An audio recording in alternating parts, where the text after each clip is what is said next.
Bir qadın dövlət başçısı da olsa, nazir də olsa, mühəndis də olsa, kim olur olsun, onlar olsun, özü bilər. Amma qadın bilsin ki, evdə gördüyü iş daha üstün işdir bunların hamısından. Zamanın hayküyü icazə vermir bizə bu sözləri danışmağa. Belə söz danışsan, hay salırlar, vay qadın hüquqları belə gəldi, qadınların haqqı tapdalandı, İslam qadını evdə həbs eləyir. Vallah mən həbs eləmirəm, mən kiməm qadını həbs eləyim?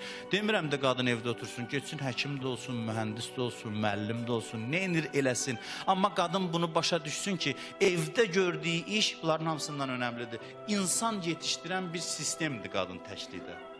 Və mən arzu eləyərdim bir gün universitetdə olsun, ali təhsil verilsin insanlara, qadınlara, evdarlıq dərsi. Bir dənə qadın evdarlıq eləmək üçün, uşaq tərbiyə eləmək üçün alimlərdən bir neçəsi hesablayıb görüb neçə dənə onlarla elmə sahib olmalıdır. Tibbdən tutmuş, psixologiyadan tutmuş, sosiologiyadan tutmuş, digər əxlaq elmlərinə qədər, başqa elmlərə qədər. Qadın layiqli ana olmaq üçün, layiqli övlad tərbiyə eləmək üçün bu qədər elmə ehtiyaclıdır. Qiyamət günü gəlsin, yaxud da qiyamət heç olmasın. Mən qiyamət niyə deyirəm? Çünki izah eləmək çətindir bu sözləri. Biraz bəsirətin çox olsun, görərsən ki, dünyanı analar idarə edir.